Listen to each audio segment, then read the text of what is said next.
देखो, computer science एक ऐसी फील्ड है which is among the highest paid when you plan to study abroad. At the same time US सबसे ज्यादा high salaries होती है, बट सब लोग यूएस जाना नहीं चाहते। कुछ लोगों को परमानेंट रेजिडेंसीशिप चाहिए होती है, कुछ लोगों को बेटर वर्क लाइफ बैलेंस चाहिए होता है, एंड कुछ लोगों को इतना ज्यादा खर्चा नहीं करना होता है। एंड उन सब के लिए Europe is the best option. Why? Because Europe में प्राइवेट यूनिवर्सिटीज यूजुअली उतनी ज्यादा महंगी नहीं होती, पब्लिक यूनिवर्सिटीज यूजुअली फ्री होती है, वर्क लाइफ बैलेंस काफी ज्यादा बेटर है। हाँ, सैलरीज थोड़ी सी लोअर होगी, but in general every other aspect में Europe makes more sense. So in this video I am going to talk about 5 countries where it makes sense to go for a tech oriented field. But हाँ, हम लोग UK के बारे में बात नहीं करने वाले, क्योंकि यूके के बारे में ऑलरेडी बहुत सारे वीडियोस बना रखे। But make sure to hit this subscribe button if you find this video useful. So without further ado, let's directly jump into it. At number 5 I will keep Sweden. It is known for its high quality of life and at the same time cutting edge research and technology के लिए it is known. तो अगर आप research के field में जाना चाहते हो, it is amongst the best countries that you can go to. अब स्वीडन में क्या होगा, after you complete your degree you will get a 6 month का पोस्ट स्टडी वर्क वीजा। यहाँ पे एक अच्छी चीज क्या है, 90% वीजा सक्सेस रेट है for Indian.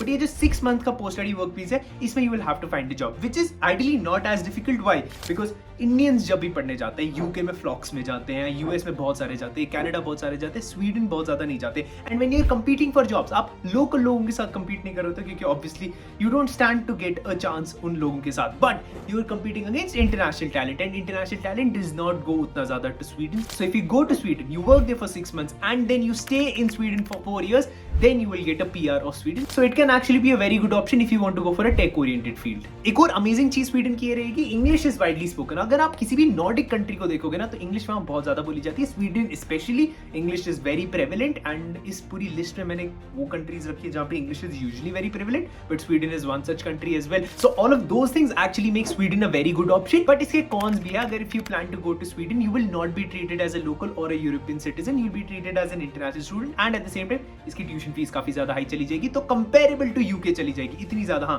Tuition fees high रहने वाली है, तो कॉस्ट ऑफ लिविंग भी हाई है, ट्यूशन फीस भी हाई है, and at the same time काफी ज्यादा कोल्ड वेदर है। So these can be top 3 reasons why you might not want to go to Sweden, but I would ideally recommend you to go to Sweden, and उसके लिए I will recommend you top 3 universities that you can apply to in Sweden. First you have to apply to KTH Royal Institute of Technology, Stockholm में रहने वाली है। इसकी total tuition fees आपकी 25 lakh rupees तक रहने वाली है। It is also known for its high quality education, strong focus on research in computer science. उसके बाद फिर आप लुंड यूनिवर्सिटी के लिए अप्लाई कर सकते हो। अगर यहाँ पे हंसी है ना, तो एटलीस्ट सब्सक्राइब कर देना। अब आपकी total tuition fees somewhere around 13 lakh rupees पड़ने वाली है। Lund offers a robust computer science program with a focus on innovation and research. And finally आप उपसला यूनिवर्सिटी के लिए अप्लाई कर सकते हो, जहाँ पे again 13 lakh rupees tuition fees रहने वाली है per year if you are a non European union citizen. And इसकी एक अमेजिंग चीज है, ये one of the oldest universities in Sweden है with computer science program in it. अब अगर मुझे नंबर 4 पे रखना होगा, I would keep France. France के काफी ज्यादा प्रोज है। It is a major developed economy, तो काफी ज्यादा अच्छी चीज है, बट इसको नंबर 4 पे इसलिए रखा है because French would be very important. Inherently अगर आप फ्रांस में जॉब पाना चाहते हो, तो फ्रेंच वुड बी इंपॉर्टेंट। इतना ज्यादा आपको स्वीडन एंड बाकी कंट्रीज जो इस लिस्ट में उतनी ज्यादा लैंग्वेज की जरूरत नहीं होगी जितना ज्यादा फ्रांस में होगी। As a result I have kept it at 4। अगर मुझे रखना ही होता, I would have kept it at 1 और 2,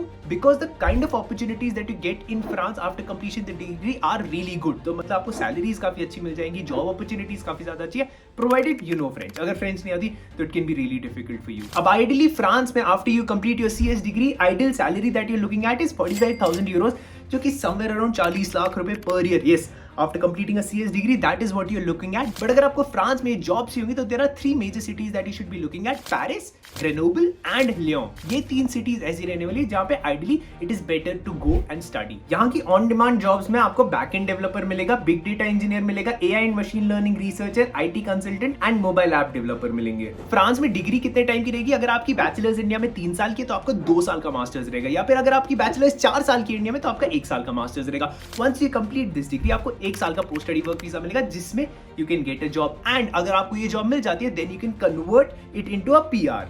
मतलब अगर आप 5 साल कंटिन्यूअसली फ्रांस में रहे, तो you will be getting a permanent residencyship in France. इसके अलावा there are some universities that I would highly recommend you to apply in France. Those would be, first would be Ecole Polytechnique, जहां पे आपकी tuition fees रहेगी तकरीबन 12 लाख रुपए पर year. Next रहेगी पीएसएल जो पेरिस में, जिसकी ट्यूशन फीस रहेगी 15 लाख रुपए पर ईयर। फाइनली रहेगी सोरबोन यूनिवर्सिटी, जहां पे आपकी ट्यूशन फीस रहेगी 9 लाख लाख रुपए पर year, which is amongst the best and the cheapest universities that you can study in Europe. Pros तो फ्रांस के काफी सारे, जो कि मैंने काफी सारे वीडियोस में बता रखे हैं। चलो कॉन्स के बारे, कॉन्स भी काफी सारे वीडियोस में बता रखे हैं, तो जिसने सब्सक्राइब कर रखा है उसको ऑलरेडी फ्रांस के कॉन्स के बारे में पता होगा। Moving on, let's talk about the third country.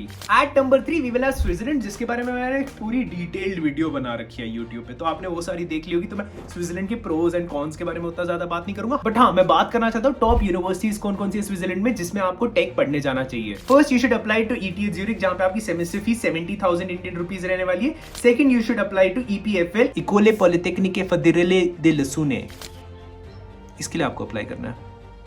देखा कितना याद रखते हो। सब्सक्राइब एक चीज मांगता हूँ बस आप लोगों से, जहां पे आपकी सेमेस्टर फीस रहने वाली है अगेन 70,000 रुपीज के around. ETH Zurich is one of the top universities globally and at the same time EPFL भी वेरी वेल नोन है for its innovative research and international environment. Cost, PR process and in सारी चीजों के Switzerland की मैंने एक पूरी 17 minute का वीडियो बना रखा है, तो I am not gonna talk about it. Let's talk about the second country which is going to be Netherlands. अब नेदरलैंड्स के बारे में भी मैंने एक पूरा फुल डिटेल यूट्यूब वीडियो बना रखा है, तो I am not gonna talk about all those things. मैं CS के पर्सपेक्टिव से नेदरलैंड्स के बारे में बात करने वाला हूं, प्रोज एंड कॉन्स के पर्सपेक्टिव से नहीं। After you complete a degree in Netherlands in CS, you can expect a salary of 50,000 euros, which is somewhere around 45 lakh rupees after completing a degree in Netherlands. But Netherlands में आपको ये चीज याद रखनी है that English is very well spoken. हर एक बंदा, it is very easy for you to integrate in the culture if you just know English. But अगर आपको PR चाहिए होगी eventually, then you need to know the language. आपको eventually language सीखनी पड़ेगी, even basic level. मतलब अगर आप A1 लेवल भी सीखते हो ना, that is also enough, but they want you to learn the language so that their culture doesn't die. It is a culturally very rich country and they want to preserve some sort of culture, not like France जहां पे आपको पूरी language सीखनी होगी, but at least basic तो सीखनी is ideally a good thing. अब बात करते हैं आपको किस यूनिवर्सिटी के लिए अप्लाई करना है Netherlands. First you have to apply to Delft university, यहाँ पे आपकी per year tuition fees 15 lakh रुपए रहने वाली है। Next you have to apply to university of Amsterdam, जहाँ पे आपकी फीस 14 लाख रुपए पर ईयर रहने वाली है। And next you have to apply to Eindhoven university, जहाँ पे आपकी फीस 15 लाख रुपए रहने वाली है। अब बात करने वाले नंबर 1 कंट्री के बारे में, इट्स गोना बी जर्मनी, जिसको सबको पता ही था कि नंबर 1 जर्मनी में रहने वाला है, because such a huge market. International लोग इंडिया से वहां जॉब करने जाते हैं, they need more and more skilled employees. Job market के पर्सपेक्टिव से amongst the best in Europe, पढ़ाई के लिहाज से amongst the best in Europe, cost of education के लिहाज से amongst the best in Europe. तो Germany in all senses makes a lot of sense to go to study in. And take के लिए Germany is well known because it is becoming the hub of Europe. UK used to be that. UK has left Britain, European Union. That is why we are not including UK in this video. And now Germany is becoming that place. तो Germany के बारे में मैंने बहुत सारे videos बना रखे, but ये वाला वीडियो जहाँ पे आई टॉक अबाउट जर्मनी का पूरा प्रोसेस एक एक करके is the best video which you should watch. Germany के बारे में और भी बना सकता हूँ if you watch this video, and या subscribe is all I ask for.